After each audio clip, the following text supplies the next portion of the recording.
بسم اللہ الرحمن الرحیم۔ شیخ نشیب کے تشریف فرما عالی جناب عزت ومآب جناب احمد پاشا قادری صاحب، معتمد عمومی کل مجلس اتحاد المسلمین و MLA چار مینار، عالی جناب عزت ومآب معظم خان صاحب MLA بہادر پورہ، عالی جناب عزت ومآب کوثر محی الدین صاحب MLA کاروان، عالی جناب محمود انجینئر صاحب، اطہر فاروقی صاحب، محمود قادری صاحب، فرحان سجاد صاحب، عبدالعلی صاحب پریزیڈنٹ، دیگر جماعت رخصار، یہاں پہ بیٹھے ہوئے قوم کے بزرگوں، میرے نوجوان ساتھیوں، بسے پردہ بیٹھ کر سننے والی میری عزت دار ماں اور بہنوں، السلام علیکم ورحمۃ اللہ وبرکاتہ۔ آج کا یہ عظیم و شان جلسہ گولکھپور حلقے میں رکھا گیا ہے۔ جلسے حالات حاضرہ کا مقصد اور منشا یہی ہوتا ہے کہ عوام پہ آنے والے خطروں سے یا عوام کو جس چیز سے تکلیفات ہوتی ہے مجلس اتحاد المسلمین آپ کے سامنے رکھتی ہے، اور ان سے مقابلہ کرنے کے لیے جو پلاننگ یا مہم مجلس اتحاد المسلمین چلانے والی ہے وہ آپ کے سامنے رکھتی ہے، اور آپ کو آنے والے خطروں سے بھی آگاہ کرتی ہے، اور حالات کا صحیح جائزہ آپ کے سامنے رکھتی ہے۔ مجلس اتحاد المسلمین کوئی ایسی جماعت نہیں ہے جو انتخابات کے درمیان میں آپ کے سامنے آتی ہے۔ انتخابات تو حال ہی میں ختم ہوئے ہیں، پھر مجلس اتحاد المسلمین دوسرے دن سے عوام کے درمیان میں عوام کے مسائلوں کو جانتے ہوئے ان کو حل کرنے کی پرزور کوشش کرتی ہے۔ مجلس اتحاد المسلمین ہر وقت ہر مہینے ہر موسم کو طرف سے رکھتے ہوئے ہر حالات کو طرف سے رکھتے ہوئے مجلس اتحاد المسلمین کے قائدین آپ کے درمیان میں رہتے ہیں۔ آپ پہ کوئی پریشانی یا مشکل آئے، آپ کی ایک آواز سے مجلس اتحاد المسلمین کی قیادت کوئی نہ کوئی قائدین کو آپ کے درمیان میں بھیجتی ہے، اور آپ پہ آنے والے مشکل یا کوئی بھی پریشانی کو حل کرنے کی پرزور کوشش کرتی ہے۔ مجلس اتحاد المسلمین کا کام کرنے کا ایک عجب ریکارڈ ہے جس کا کوئی مقابلہ نہیں کر سکتے۔ آپ کے سامنے اگر آپ حالات دیکھیں، آج تلنگانہ کا جو موقف ہے، جو مسلمانوں کا جو موقف ہے، میں یہ آپ کے سامنے دعوے کے ساتھ کہتا ہوں کہ آج مسلمان جو حق سے سر اٹھا کے چل رہا ہے، مجلس اتحاد المسلمین کا بڑا رول ہے۔ میں یہ بنیاد اس بات پہ کر رہا ہوں کیونکہ حال ہی میں صدر مجلس کے حکم پہ کچھ دوسرے اسٹیٹس کو جانے کا موقع ملا، مہاراشٹر کو جانے کا موقع ملا، اتر پردیش کو جانے کا موقع ملا۔ نوجوانوں، اگر تم وہاں کے مسلمانوں کے حالات دیکھو گے تو تم تڑپ جاؤ گے۔ کوئی ان کا پرسان حال نہیں، ان کے اوپر عجب قسم سے فسادات کا بوجھ ڈالا جا رہا ہے، بہت سارے پریشانیاں ان کے سامنے ہیں۔ اگر آپ اتر پردیش کے حالات لیں تو وہاں کے ایوان میں 60 سے زائد مسلمان MLAs ہیں، پر پھر بھی آپ دیکھتے ہیں کہ اتر پردیش کا کیا حال ہوتا ہے۔ ان کی تکلیف پہ کوئی آواز اٹھانے والا نہیں ہے، ان کی پریشانی پہ کوئی آواز اٹھانے والا نہیں ہے۔ وہاں کے جتنے بھی مسلمان ایوان میں MLAs بن کے بیٹھے ہوئے ہیں وہ اپنے مالکوں کے صرف غلام بن کے بیٹھے ہوئے ہیں۔ نہ مسلمانوں کی نمائندگی ہوتی ہے، نہ مسلمانوں کی آہ پہ آواز ہوتی ہے۔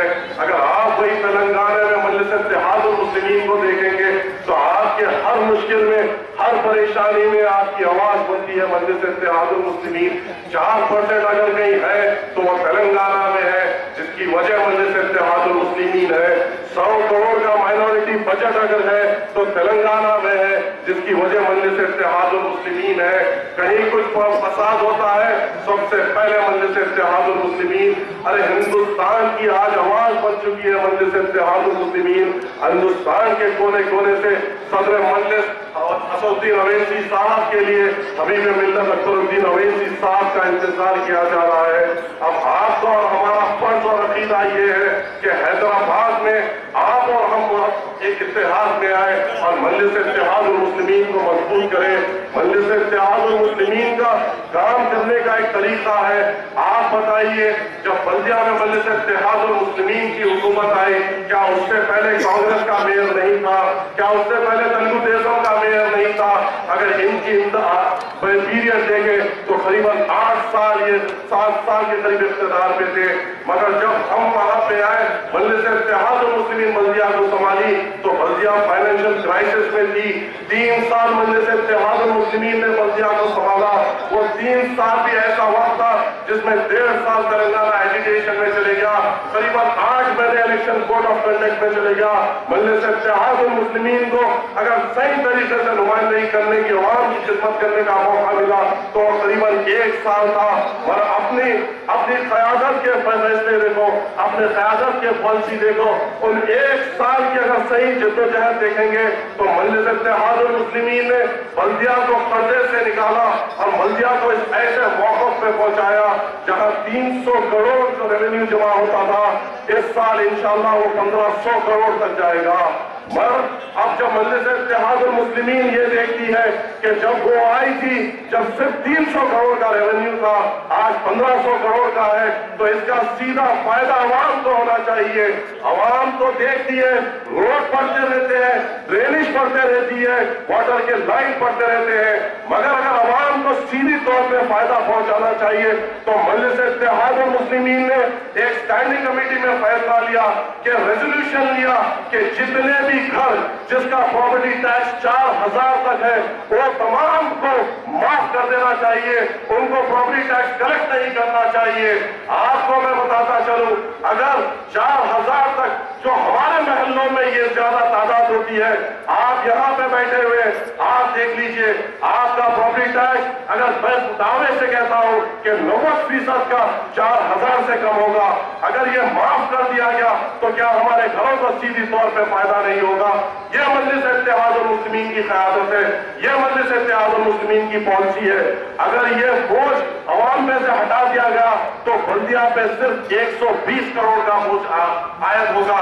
جب 1500 کروڑ کی آمدنی ہو رہی تو 120 کروڑ کا بوجھ نہیں رہتا، عوام کا فائدہ مانا جاتا ہے. اب حال ہی میں معلوم ہوا آج کے ٹائمز آف انڈیا میں کہ جو گھروں کو 1000 روپے رہے گا ان کو معاف کیا جائے گا. ارے 1000 کتنے گھر ہے؟ 1000 جو پراپرٹی ٹیکس ہے وہ صرف 2 لاکھ گھر ہے. اگر 4000 تک معاف کیا جائے گا تو ٹوٹل 11.5 لاکھ گھروں کو فائدہ ہوگا. وہ کس کو فائدہ ہوگا؟ کیا مجلس اتحاد المسلمین کو فائدہ ہوگا؟ وہ عوام کو فائدہ ہوگا. عوام کی معاشیت میں ایک مجلس اتحاد المسلمین کا رول رہے گا، ایک عوام کے اوپر سے بوجھ کو کم کرنے میں مجلس اتحاد المسلمین کا رول ہوگا. یہ پالیسی، یہ کارنامے لے کے مجلس اتحاد المسلمین آپ کے درمیان میں آتی ہے. کیا آپ نے کبھی ایسے پالیسی، ایسے فیصلے کیا کانگریس کی حکومت میں دیکھے، کیا ٹی ڈی پی کی حکومت میں دیکھے؟ یہ مجلس اتحاد المسلمین کی قیادت کی دورندیشی ہے، عوام کے بوجھ کو کم کرنے کی طرف ہے. اب مجلس اتحاد المسلمین نے حال ہی میں کمشنر GHMC سے مطالبہ کیا کہ اس بجٹ میں اس الوکیشن کو انکلوڈ کیا جائے اور عوام پہ سے یہ بوجھ ہٹایا جائے.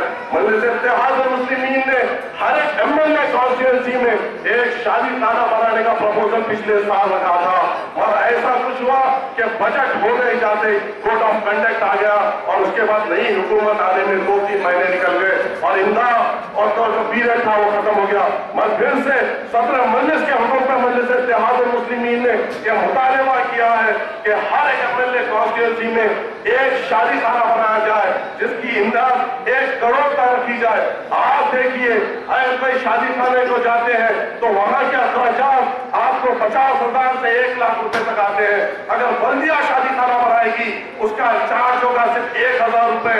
اگر سپلائنگ کا اور دوسرے اخراجات مگر ملا لیں تو 5000 روپے تک میکسیمم ہوگا. اور کیا 6000 روپے میں ایک غریب مسلمان اپنے بچی کی شادی نہیں کرے گا؟ اگر اس پہ 50,000 روپے بن جائے تو مجلس اتحاد المسلمین کی یہ پالیسی ہے، اس کے اوپر بوجھ کم کرنے کے لیے تڑپ رہی ہے اور قیادت اس کے راستے میں محنت کر رہی ہے. اب آپ کے سامنے مجلس اتحاد المسلمین ہے، آپ کے سامنے دوسری جماعتیں ہیں، پر آپ کو فیصلہ کرنا ہے کہ ہمارا قائد کیسا ہو، ہماری جماعت کیسا ہو. ارے آپ کے سامنے اپنی قیادت کو لے لیجئے. یہ وہ قیادت ہے جو آپ کے لیے تڑپتی ہے، یہ وہ قیادت ہے جو آپ کی آواز بنتی ہے، یہ وہ قیادت ہے جو نوجوانوں کے اگر پریشانی آتی ہے تو اپنی جان کو حاضر کر دیتی ہے. کیا اکبر الدین اویسی صاحب نے اپنے غلام حسین کا ثبوت نہیں دیا؟ حسینیت کے سنت پہ چلتے ہوئے اپنے جسم کا خون روڈ پہ بہا دیا. اگر آپ اسدالدین اویسی صاحب کو دیکھ لیں تو انہوں نے اپنی پیٹھ کو لہو لہان کیا آپ کے لیے، آپ کے اتحاد کے لیے، آپ کی حفاظت کے لیے. اب ہمارا یہ عقیدہ بنتا ہے، ہمارا یہ فرض بنتا ہے کہ نقیب ملت کے ہاتھ مضبوط کرے، جماعت کے ہاتھ مضبوط کرے اور اپنے آپ کو ایک جٹ کرے۔ آپ جماعت کو مضبوط کیجئے، نقیب ملت کو مضبوط کیجئے۔ اب نقیب ملت کو ہمیں ہندوستان کے کونے کونے میں آواز بن کر چاہنا پڑے گا ان کو۔ اگر آپ کا اور ہمارا اتحاد ہوگا تو وہ بے فکری سے آگے بڑھیں گے۔ اب ہمیں ایک جہتی کا، اتحاد کا اور آپسی جھگڑوں کو دور کرنے کا وقت ہے اور مجلس اتحاد المسلمین کو مضبوط کرنے کا وقت ہے۔ ہماری قیادت سوائے نقیب ملت اسد الدین اویسی کے علاوہ کوئی قیادت نہیں ہو سکتی۔ ہماری جماعت سوائے مجلس اتحاد المسلمین کے علاوہ کوئی جماعت نہیں ہو سکتی۔ ہماری رہبر اور ہمارا حبیب سوائے اسد الدین اویسی کے کوئی اور نہیں ہو سکتا۔ یہ جو آتے ہیں یہ صرف ہمارے سامنے ہمارے ووٹوں کی بھیک مانگنے آتے ہیں۔ ارے گورکھپور میں کیا ڈیولپمنٹ ہوا؟ کیا ہم نے کمی کی؟ جو ہر کارپوریٹر کو جتنا بجٹ دیا گورکھپور میں بھی اتنا بجٹ دیا، اور کیا ترقیاتی کام گورکھپور میں آئے؟ جبھی بھی آتا ہو تکلیف ہوتی ہے۔ ارے یہاں پہ جب لائٹ کی ہر ایک کارپوریٹر کو جتنا بجٹ دیا گیا گورکھپور کو بھی اتنا بجٹ دیا گیا۔ ارے اور کچھ بھی ہونا تھا تو وہ لیڈر تھے یہاں کے کیا سے کیا نہیں کر سکتے تھے، اور آپ کے درمیان میں صرف الیکشن کے درمیان میں آتے ہیں۔ ارے آپ کے سامنے کیسے کیسے مثالات مجلس اتحاد المسلمین کرتی ہے۔ آپ کو ایک جٹ ہو گیا ان کے اتحاد میں رہتے ہوئے مجلس اتحاد المسلمین کے ہاتھ مضبوط کرنا ہے۔ آپ کے سامنے صرف ایک ہی جماعت ہے جو آپ کی آواز اٹھاتی ہے۔ مجلس اتحاد المسلمین کو مضبوط کیجیے، اپنی حفاظت کے لیے، اپنے مسائل کے لیے، اپنے تکلیفات کو دور کرنے کے لیے، اپنی نمائندگی کے لیے، اپنی آواز کے لیے۔ انشاءاللہ تعالیٰ امید ہے کہ آپ سب نقیب ملت کی قربانیوں کو پہچانیں گے، حبیب ملت کی قربانیوں اور تکلیفوں کو جانتے ہوئے ایک پلیٹ فارم پہ آتے ہوئے مجلس اتحاد المسلمین کو مضبوط کرتے ہوئے ایک عظیم و شان طاقت بنیں گے۔ انشاءاللہ پھر کبھی آپ کے سامنے مخاطب کرنے کا موقع ملے گا۔ آپ سے اجازت لیتے ہوئے آپ کو خدا حافظ کہتا ہوں۔ وآخر دعوانا الحمدللہ رب العالمین۔